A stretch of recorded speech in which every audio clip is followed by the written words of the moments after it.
Hey rich friends, welcome back to my channel. In today's video, I want to talk to you about 9 things that I cut out and I stopped buying in my life that helps me to save more money without sacrificing the quality of life. On this channel, you know that I always emphasize the importance of having a rich life. I have many videos on this channel already about just creating a rich life, creating a wealthy life. And I also talk about your margin, the difference between your income and your expenses. And I always say that your margin is the key determinant in your ability to build wealth, because your margin is what you have left to save, to invest in assets like yourself or stocks, bonds, real estate, or any other thing of that kind. And I know that one big challenge that I and every one of us have with getting our margin to a good place is looking at our expenses.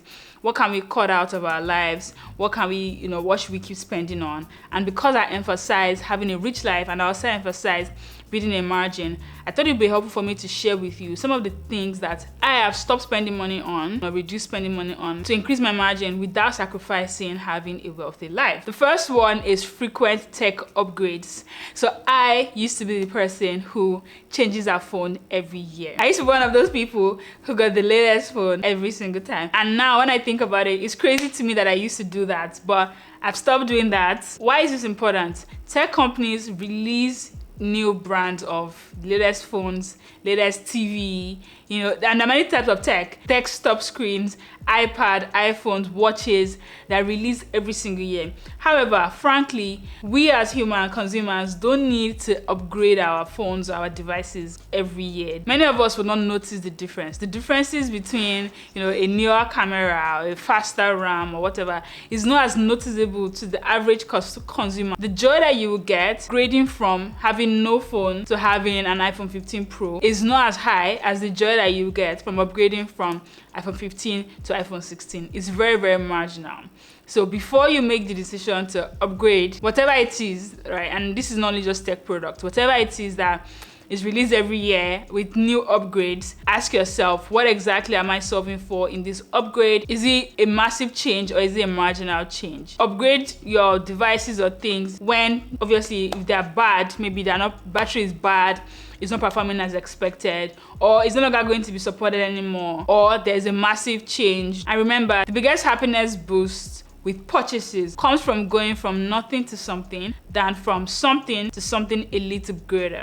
The second category of purchases that I stopped buying is trendy travel. Notice that I did not say travel, I said trendy travel. Some types of travel are very trendy, and because they are very trendy, all these travel companies, airlines, hotels, they capitalize on it and everything is crazy expensive.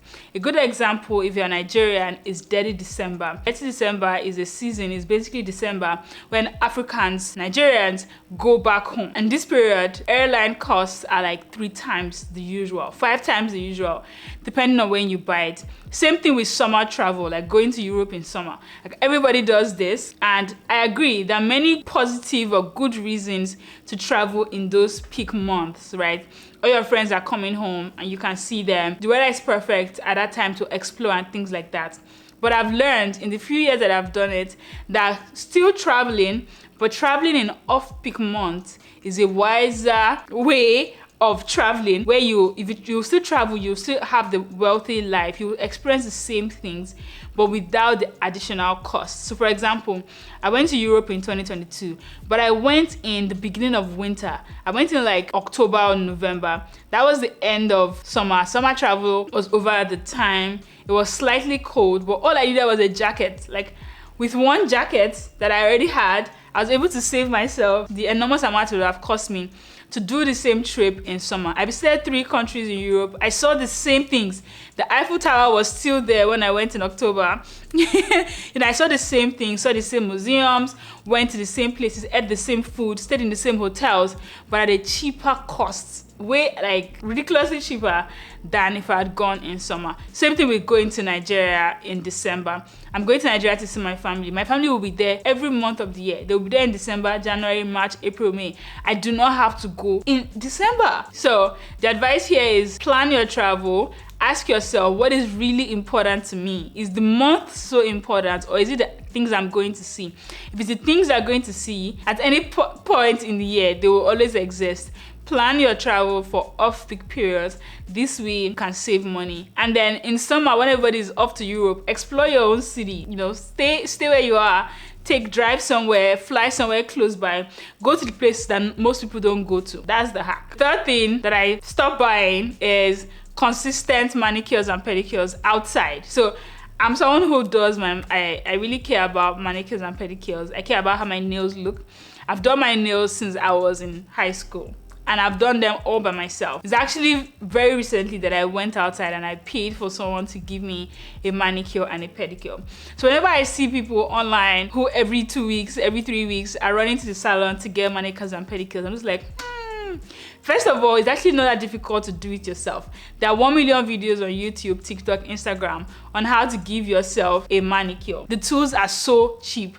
The cost of doing a manicure is literally the same cost of buying all the tools you need to do it yourself.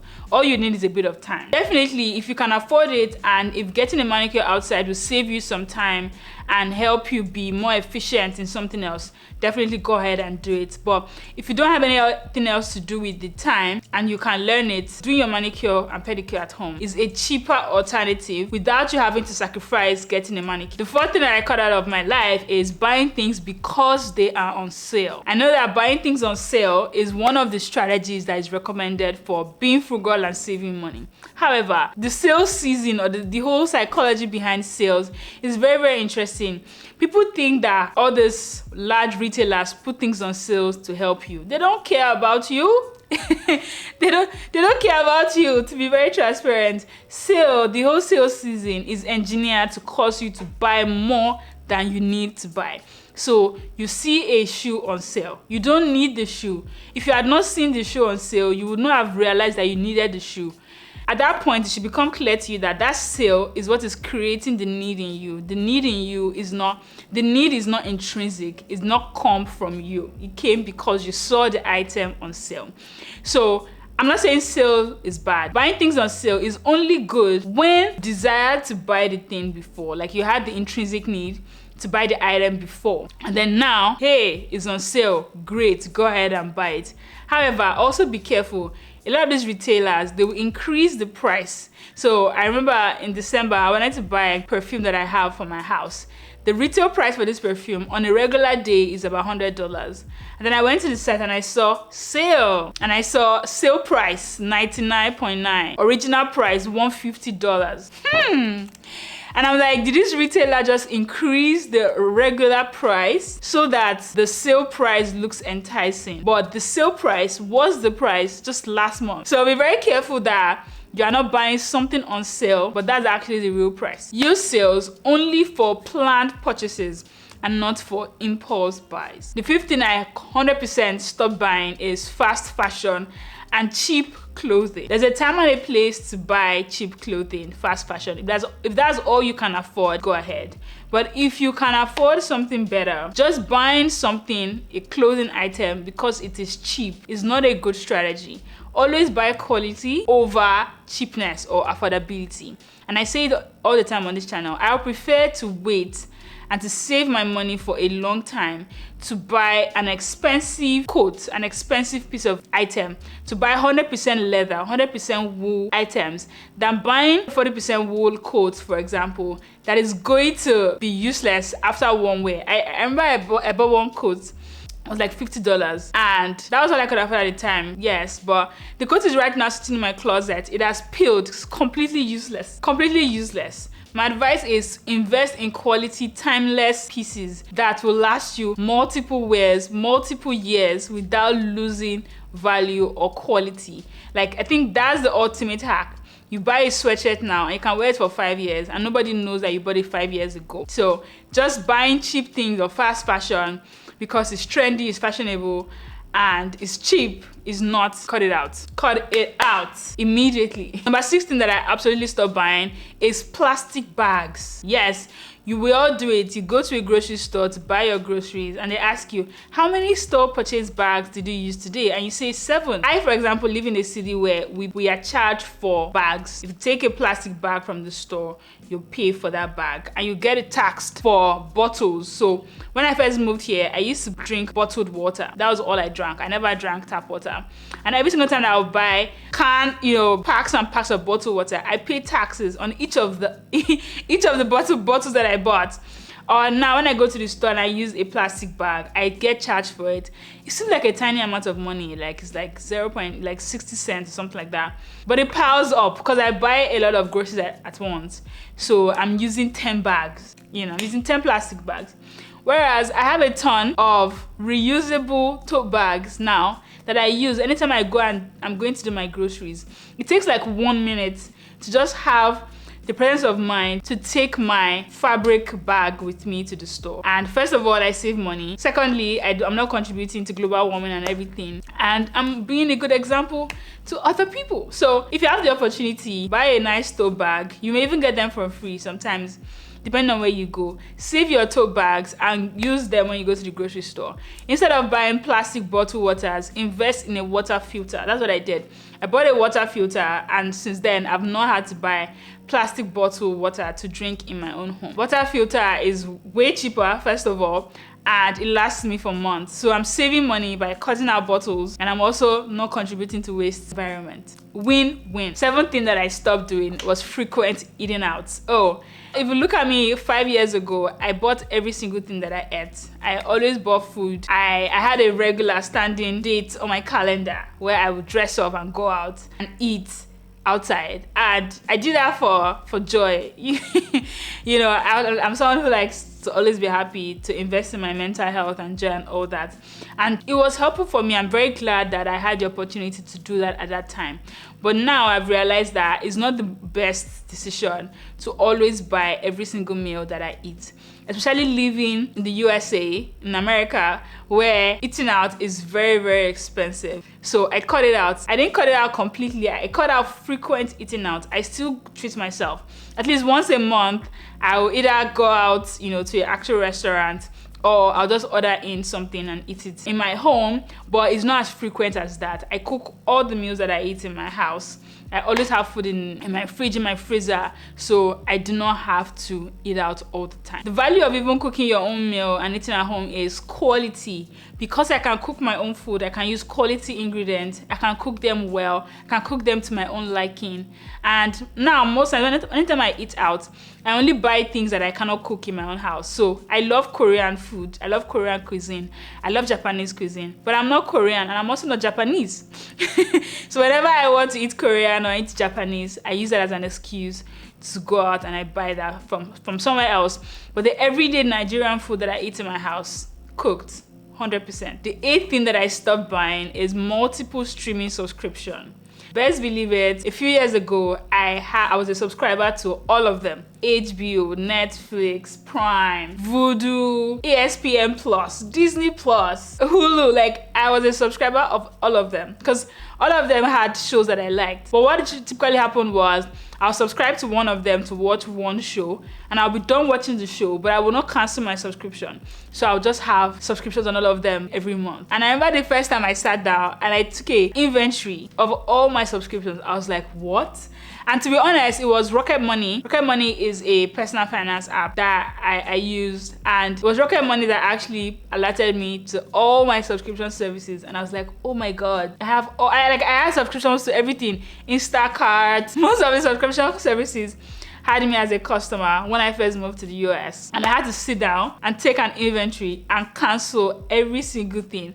Now I only subscribe to the things that I use very frequently, which is like Netflix, iCloud, like Apple Music, very, very basic. And I track my subscriptions every month because I track my expenses now every week. So I know what is leaving my account and where it is going to. If you are someone who has subscriptions to everything, even if you can afford it, you can probably afford it, that's why you don't know you have them. But even if you can afford it, it's just wasted money. Like, even if you do not need the $15 every month, that's money you can use to buy an audiobook. That's money you can use to buy, something else that you would actually use. So it's not even about like being frugal and cutting down to save. It's about just not wasting stuff, not wasting resources.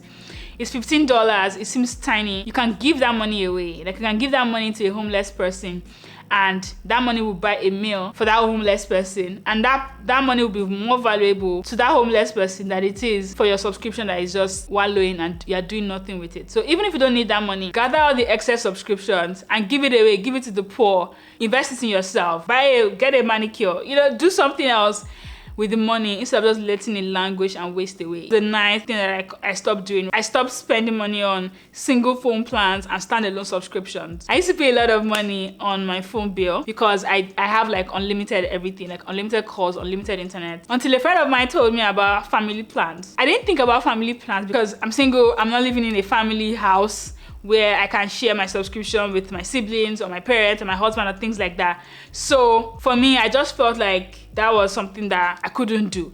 But she was like, you can have friends. You can have a group of friends and you guys get a family plan for your phone bill, for anything that has family plan. Apple Music, iCloud subscription. If you have similar rich friends who care about, saving their money and putting their money to good use, you can get a family plan together and share the money. Family plans are way cheaper than individual accounts. So look into that. That's one way to cut down expenses. So that's what I did. Any subscription where I could get a family plan, I'm on a family plan with my other rich friends. And subscriptions where I cannot get a family plan, I've downgraded it to the lowest quality that still allows me to have a rich life without me paying the excess amount of money that I need to pay. What do you guys think about these 9 things that I cut out, from spending? I'm always looking for opportunities to reduce my expenses. So if there are any other things that you've cut out from your life and that has helped you to save more, please let me know in the comment section below. I really appreciate it, and I'm sure that other viewers will also appreciate it as well. And as I said, the goal here is not just to save excess money and be frugal. It's to make sure that your money is going where you want your money to go. Money is a tool and is a resource, and we're supposed to steward it very, very well. You can take that money, invest it in yourself, invest it actually in the stock market, save that money, give the money away to the poor. Put a tight ship around your money. Very good exercise that I recommend everybody to do. And if you want to be a lot more aware, educated and fluent with how you manage your money, I really recommend tracking your expenses frequently. I made a video about how I track my expenses, and I'm going to link it here for you to go and watch it. Thank you for watching. I'll see you in the next video. Until then, stay rich and build wealth. Bye.